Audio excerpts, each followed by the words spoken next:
Hey guys, it's Drac, and I've been saving this footage to record over for you because the Phantom drone that it was filmed on does not actually have a camera, so there's no audio whatsoever, and I was waiting to get a decent microphone, and now I feel like I have that, and I've learned enough about it that I should be able to do a decent narration for you. But this is obviously a territories match in the SENC. You can see me there using my red jersey. The drone pilot has been instructed by Austin, who's his friend, to essentially try and follow the action and follow myself and Austin as much as possible. So you should get a good look at my gameplay as well as Austin's throughout this 10-minute video. But I wanted a really nice microphone so that I could explain what was happening in the video, and I just really wanted to share this with you at a time when I could make it the best video that I possibly could. But I didn't want to wait too long because eventually the Phantom footage will be not as good as it could be as new Phantoms are released. But I highly recommend watching this in the highest quality that your internet connection allows you to, because the footage is frankly very stunning, very stable, and the ability to see tiny details like people's expressions in the darts on the ground there is just really, really cool to me. As the match goes on, you can see that the ground just becomes littered with little blue tubes there, and it is really, really neat. So my favorite way to play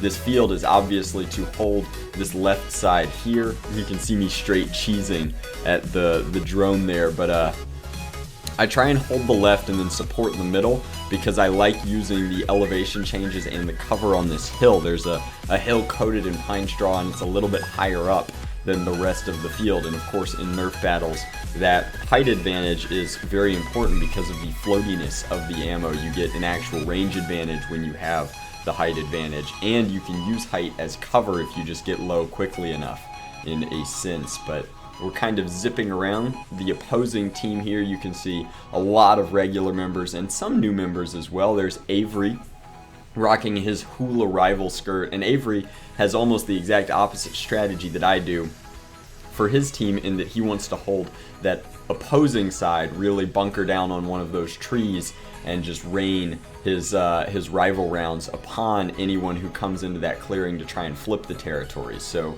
speaking of the territories, you can see in there these black posts that are made of metallic piping, and they have two sides on the pipes that are red and blue electrical tape. So this is me trying to reload the echelon here. The Busby 20 rounders stick in the magwell the way that Eli designed it, but they are very good. Like, they still do fit, they are compatible, and I can tell you already that I'm running low on ammunition here. It's my friend Chris in the slightly cosplay outfit with the satchel, and I'll probably be stealing his magazines pretty soon. And it looks like I came in to help fight Avery and his just dominance of the side. And so what I was explaining is that you can actually flip the color of these to mark that your team has it, and Chicken is our referee this round of sorts, and also getting some photography. But again, taking this elevation, the slight bank here that leads up to the road, and then just coming through and super duper overextending. And this is the other team's spawn point, so trying to bunker them into their spawn point doesn't accomplish a lot mathematically, but it is really fun.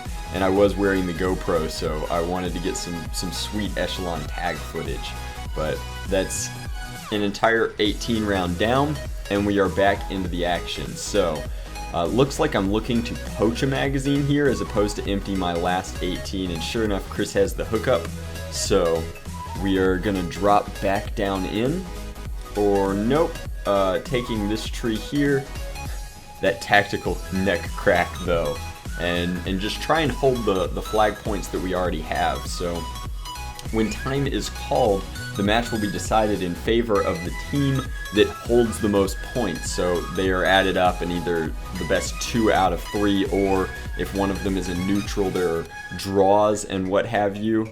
But man, that burst fire is just so very good. I think we're in select fire mode for a portion here just because we are in full ammo conservation mode. And then this is of course Aaron or Aaron sliding in behind me, and he is crazy quick. We are very fortunate to have him amidst our ranks, but he loves flipping the territories. You see him power sliding as it gets cold enough for him to wear pants, and he even does it in NIC Wars. It's always amusing to watch him power slide into the thing, knock it over and whatnot. And then over the person that I'm fighting with the Doomsayer, or I think the triple tank air blaster there, is Nerm, and he is an old school NIC nerfer, and he's loaded it with just a bunch of full-length darts and 3-round bursts. So as opposed to my 3-round burst, which is electronic in nature, his is just 3 darts loaded into the same barrel there, and they fire out all in one air pressurized blast. So the spread is much wider than the way that mine works. And then the girl there with the melee weapon and the shield is Haley, and she has this thing against using Nerf guns, which is always really funny because she's at a Nerf war, but she has proven to be quite the foamy warrior with her hammer and longsword combo. And then we let her use a small shield because the handicap of no blasters is quite significant, so letting her play with less. And it looks like I got tagged again, so I'm doing a quick jog back and forth. I'm definitely running low on ammo. That's a quick magazine check there to see what we have left, and then I think I just saw my thumb flip it to select fire mode. So we are doing just single shots. It's a very fancy strife right now with brushless motor performance. Dakota also rocks a small shield with a sling fire there, and I forget exactly what I was talking about, but that's Nerm in the background. This is of course Daniel. You've seen his loadout video, and Daniel is on my team, which is excellent. I should be taking magazines from him, but he looks pretty busy at present. And he is of course the fellow with the Straven that has the integrated rough cut long strike barrel. It's very similar to an Oblivion rifle, but with the Quasar blue paint job and the armor to match. He is a lot of fun to hang out with. Not only at Nerf Wars, he and I went to a comedy show recently. He's just a fun guy. It looks like we're just getting swarmed on this side, and here's Nerm taking the territory point, and we're out. Nobody said I was good at this, guys. I just show up to have fun.